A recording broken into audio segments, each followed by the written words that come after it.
As ever, Harry's relationship with his family continues to be incredibly difficult and incredibly tense.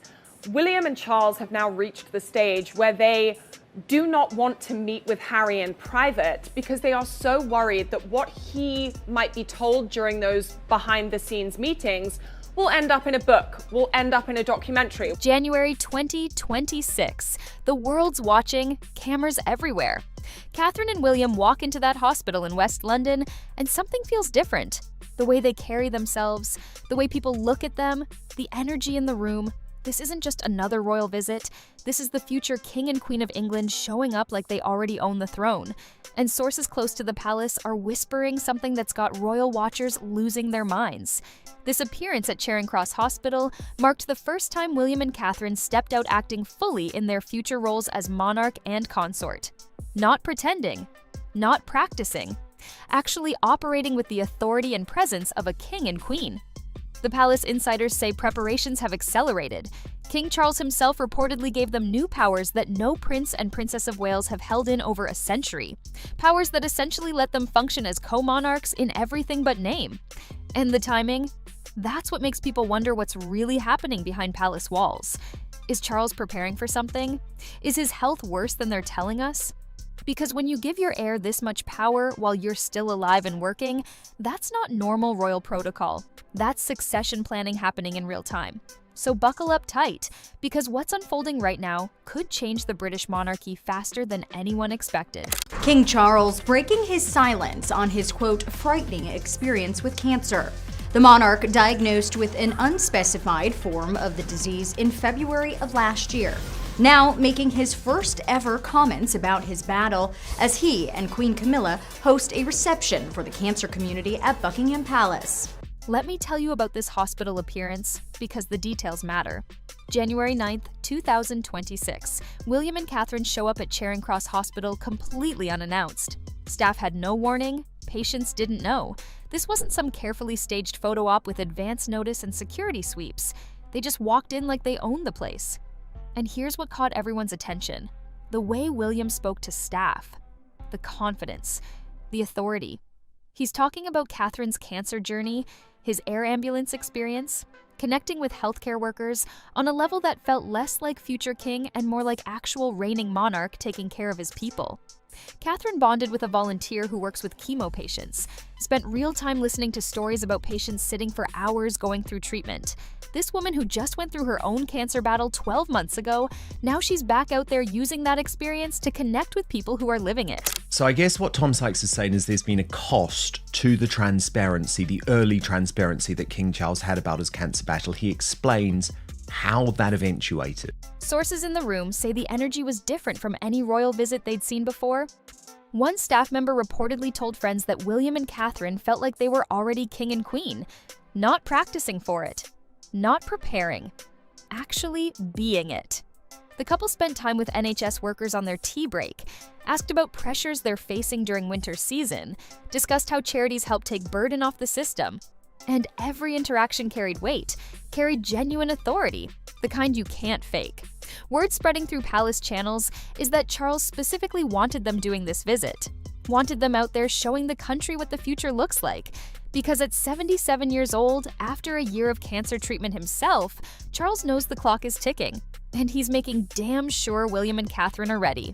The King's been in hospital recently because he had a procedure for benign prostate enlargement, otherwise known as benign prostatic hyperplasia or BPH. On further investigation, they found that there is a cancer which he's currently undergoing treatment for, but it's not prostate cancer, which is the most common cancer in men. Now let's talk about what happened behind the scenes, because this is where it gets really interesting.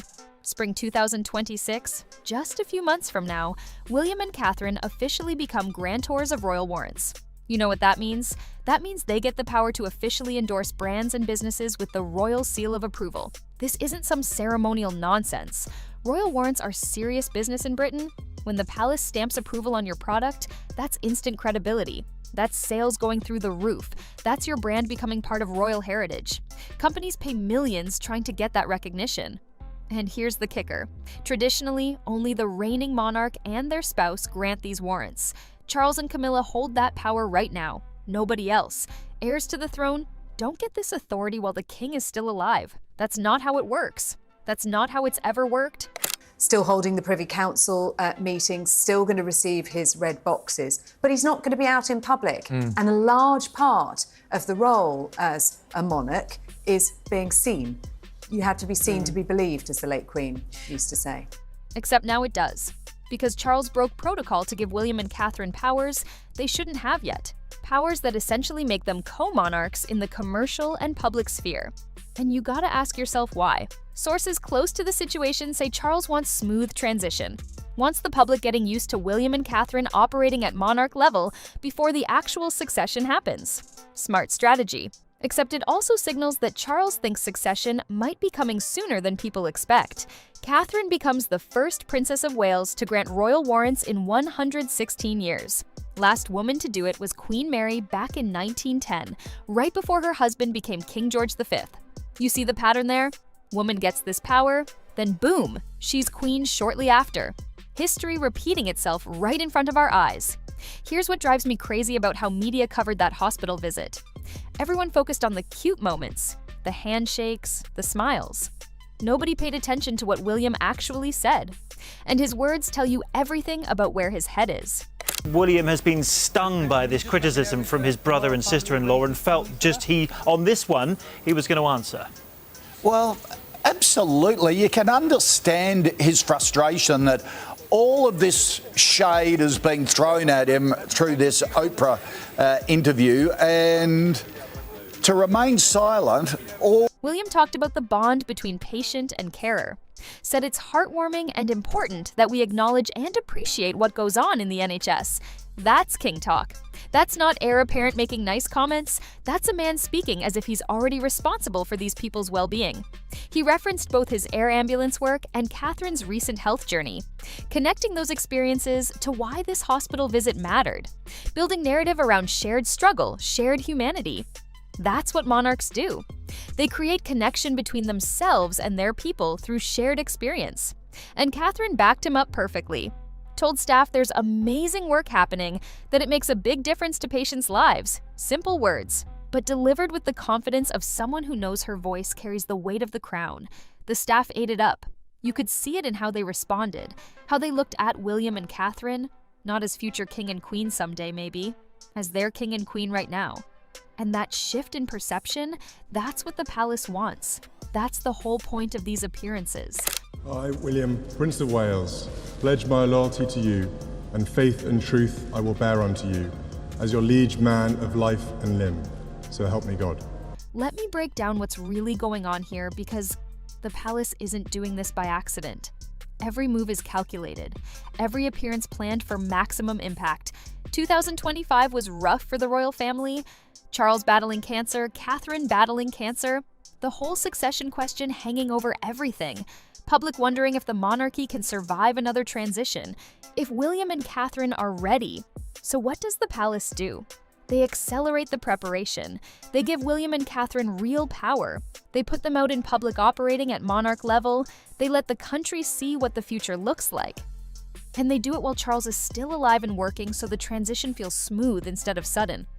Royal expert Hilary Fordwich told media that William and Catherine have been readying to assume leadership roles with an accelerated schedule of preparation. Accelerated. That word matters. That means faster than normal. That means something changed the timeline. Insiders whisper that Charles wants succession plan locked in before his health potentially declines further. Wants William and Catherine so embedded in the role that when transition happens, it feels natural. Like they've already been doing the job for years, and the public is buying it. Yes, he definitely set the tone for this. Yeah. And you just get the feeling, well, this is going to be something different when he finally takes the throne. Well, interestingly, and I thought there was a real strength when he mentioned it a couple of times, but when he did sit with you in the pub over the pint and he talked about change. Polls show William and Catherine are the most popular royals. People want them on the throne. They're young, relatable, modern. Catherine survived cancer and came back stronger. William talks about mental health and climate change. They feel like monarchy for this generation. So the palace is giving people what they want, letting William and Catherine step into the spotlight more and more. operating as if they're already king and queen in everything but official title. And watching public reaction tells them this strategy is working. Here's what people miss about Catherine's cancer battle. It didn't just affect her health, it fundamentally changed how the public sees her, how William sees their role, how the entire succession plan is playing out. Catherine went through chemotherapy, took months off public duties, came back in remission January 2025. That's barely a year ago. And now she's out there doing hospital visits, hosting rugby receptions, filling up her calendar with engagements. Not believing a word coming out of Meghan Markle's mouth about my royal family. Now, most people now agree with me about the veracity of what comes out of her mouth. But at the time, this was deemed so controversial that my company, rather than defending my right to free speech, the network said, you've either apologize. But here's the thing, she's doing it differently than before. Sources say she's selective now, focused on meaningful work with gaps for family. Not the old pace where she just showed up everywhere doing generic royal stuff. Now every appearance has purpose, has meaning. And that cancer journey gave her credibility nobody else in the royal family has. She knows what it's like sitting in those hospital chairs, going through treatment, wondering if you'll be okay. When she talks to cancer patients now, it's not some rich royal making sympathetic noises.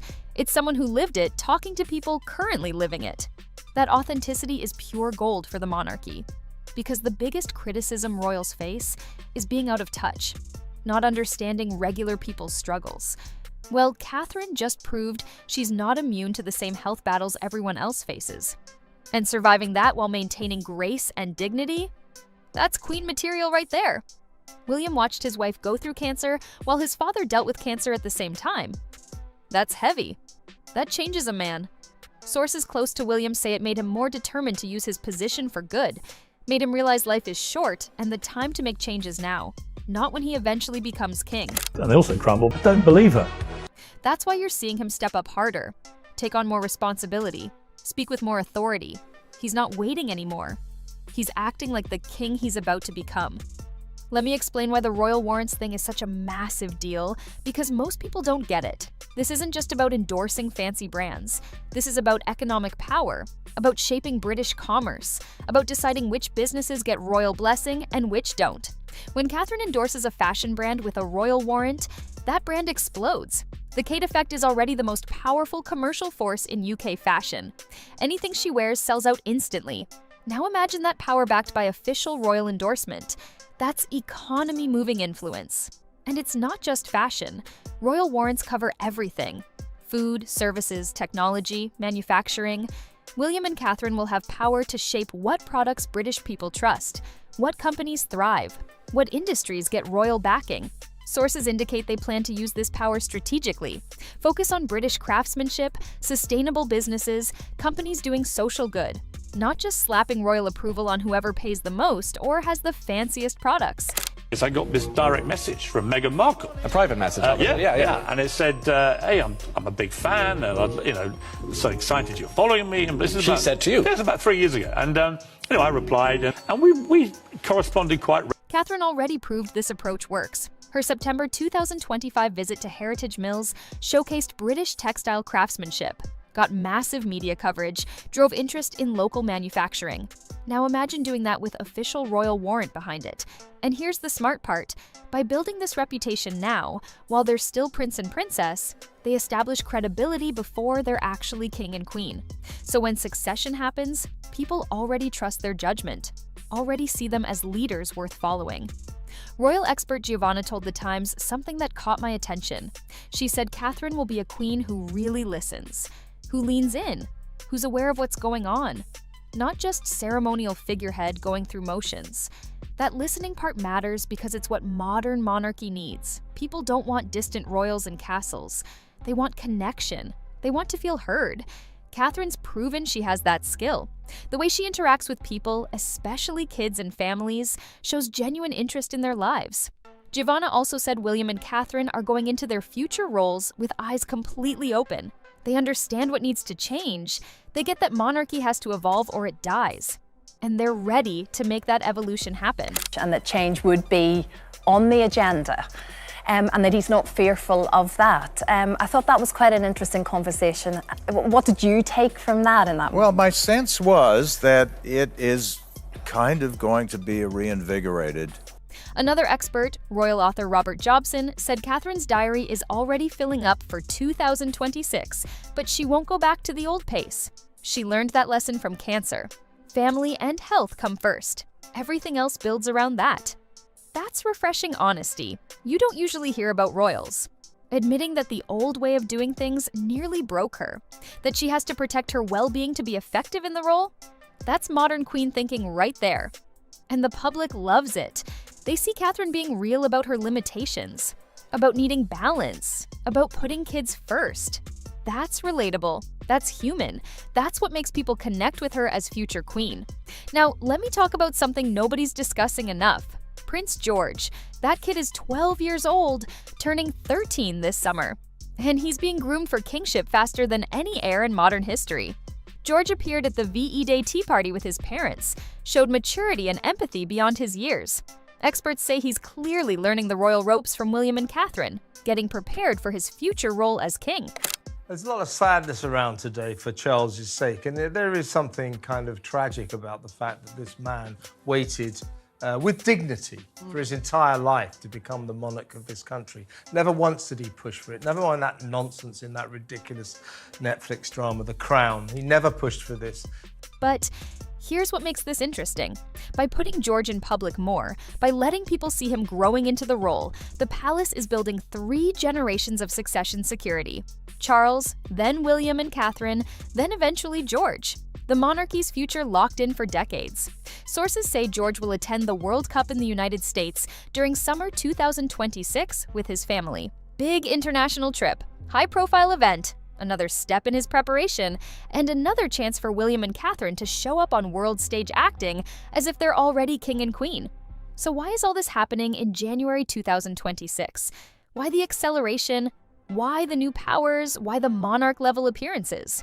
She'd email me from, places like Rwanda. I thought we had a good sort of friendship building. She then said, I'm coming to London to watch the tennis with Serena Williams, who's her friend, and I know Serena well too. And she said, would you like to meet up for a drink? I said, come to my local pub, I'm an Irishman, come to my pub.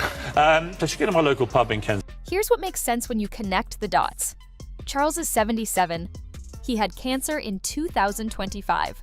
He's still working hard, did 535 engagements last year. But he knows he's not getting younger. He knows transition is coming. By giving William and Catherine these powers now, by letting them operate at this level, Charles is ensuring smooth succession whenever it happens. Whether that's 5 years from now or 5 months. The preparation is done. The public is ready. The transition will feel natural instead of jarring. And think about the message it sends internationally. Britain showing the world that its monarchy isn't dying with an elderly king. It's got young, vibrant, ready-to-go leaders waiting. William and Catherine representing modern Britain. Progressive, diverse in thought, connected to younger generations. I'm going to say it's good that he announced he had cancer, but I want to point something out, right? He didn't mean to announce. Initially, that was not the plan, to announce that he had cancer. Initially, what happened was he was diagnosed with a benign prostate condition. Here's where this goes from here. Spring 2026, William and Catherine officially become grantors of royal warrants. That's the formal power transfer, the moment they stop being just heirs and start being co-monarchs in practice. Summer brings the World Cup trip to America. High profile, global audience. Chance to show the world what future British monarchy looks like. And you better believe they'll be operating as king and queen in all but name. Throughout the year, expect more of these confidence-showing appearances. More moments where William and Catherine step up with monarch-level authority. More preparation for succession that could come anytime. The king, who was briefly hospitalized last month amid his ongoing treatment, noted that while each new case will be a daunting and at times frightening experience, I can vouch for the fact that it can also be an experience that brings into sharp focus the very best of humanity. And the public is ready for it. Polls show overwhelming support. People want them on the throne, want the change they represent, want the fresh energy they bring. King Charles is making sure that when his time comes, the transition happens smoothly, that William and Catherine aren't scrambling to figure out how to be king and queen. They'll already have been doing it, already have public support, already have the skills and confidence needed. That's what that hospital visit really was. Not just Catherine and William being nice to NHS workers. It was the future king and queen showing Britain what's coming. And Britain is here for it.